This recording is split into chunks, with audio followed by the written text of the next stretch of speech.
जय शंकर की जय महाकाल। आज की वीडियो में हम बताएंगे आपको राक्षस मुद्रा के विषय में। राक्षस ज्ञान मुद्रा जिसका पहला पार्ट हमने बताया है आपको, ये दूसरा पार्ट है जिसमें हम आपको बताएंगे विधिवत तरीके से कि राक्षस मुद्रा करने के लिए आपको क्या क्या करने की आवश्यकता होती है। राक्षस मुद्रा क्या आपके लिए कल्याणकारी है या नहीं, क्योंकि बहुत से ये समझते हैं कि अगर राक्षस मुद्रा मतलब ये है अलग प्रकार की साधना है, तामसिक साधना है, तो ऐसा नहीं है। राक्षस मुद्रा का अर्थ ये है कि ये भूत प्रेत बाधाओं को भयभीत कर देती है, अर्थात हमारे अंदर की ऊर्जा को इतना ज़्यादा बढ़ा देती है कि भूत प्रेत बाधा खुद ही भय से कांपने लगते हैं, भाग जाते हैं जहाँ पर साधक जाता है। क्योंकि जो इस मुद्रा को करेगा उसको भैरव साधक बोलेंगे, भैरव साधना का साधक बोलेंगे। भैरव साधना का साधक जो होता है ना, वो अपने आप में विलक्षण होता है और दिव्य शक्तियों को प्राप्त करने वाला होता है। कभी न कभी उसके जीवन में विलक्षण शक्तियाँ, दिव्य शक्तियाँ आ ही जाती हैं। तो भैरव साधक अगर आपको बनना है तो उसकी साधना हम आपको बता देंगे, ठीक है। लेकिन वो साधना दक्षिणा साधना रहती है, बिना दक्षिणा के वो संपन्न नहीं होती।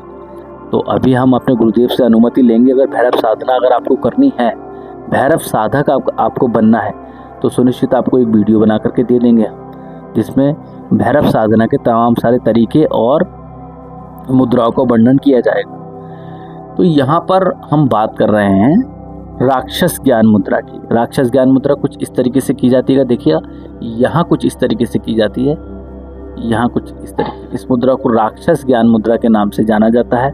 कहते हैं इस मुद्रा को कर लेने से भूत प्रेत बाधा खत्म हो जाती है, जीवन में तामसिक शक्तियों का उदय होता है और असीमित शक्तियों की प्राप्ति हो जाती है।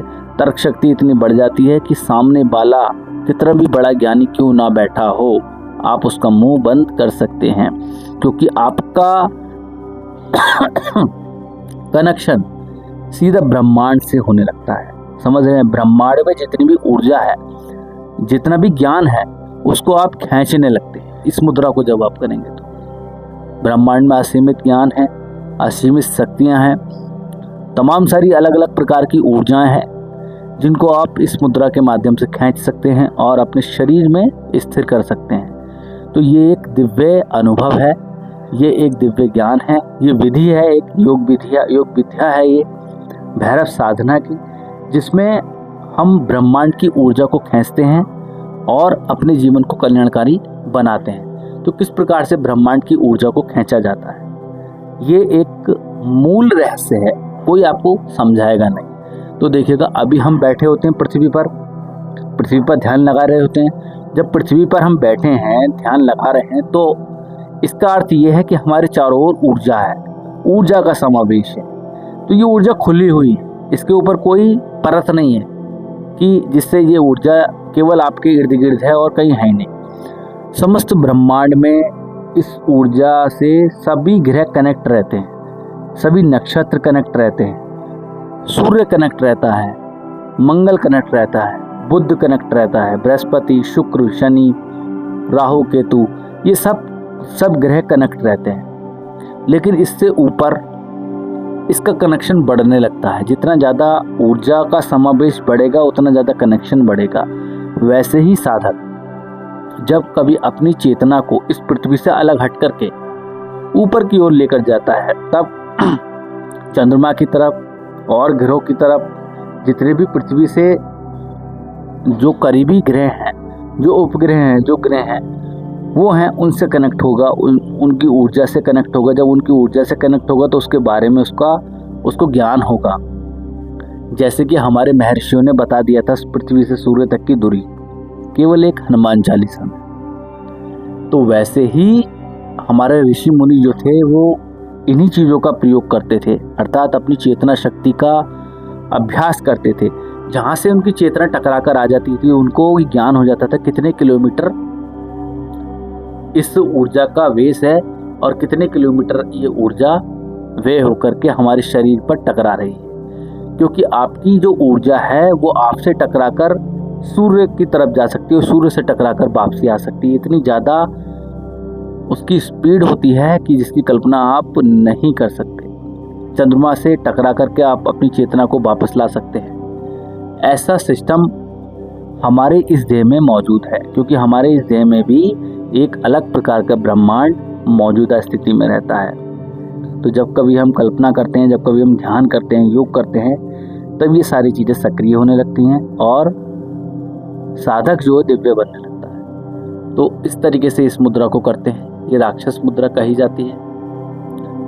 यहाँ पर ऐसा क्यों करते हैं? तो देखिएगा, ये हमारा अग्नि तत्व का प्रतीक है, ये हमारा अनाहत चक्र का प्रतीक है, अर्थात हमारा वायु तत्व का प्रतीक है। वायु और अग्नि का समावेश जब बनता है तब क्या होता है? विस्फोट होता है। वायु और अग्नि का समावेश में जब वायु की अधिकता ज़्यादा बढ़ जाती है तो अग्नि की शक्ति और ज़्यादा प्रबल हो जाती है। लेकिन जहाँ कभी अगर अग्नि बिंदु मात्र में है या कभी एक जरा से छोटे से दायरे में है, तब वे अग्नि का धूर्त विरोधी हो जाती है वायु।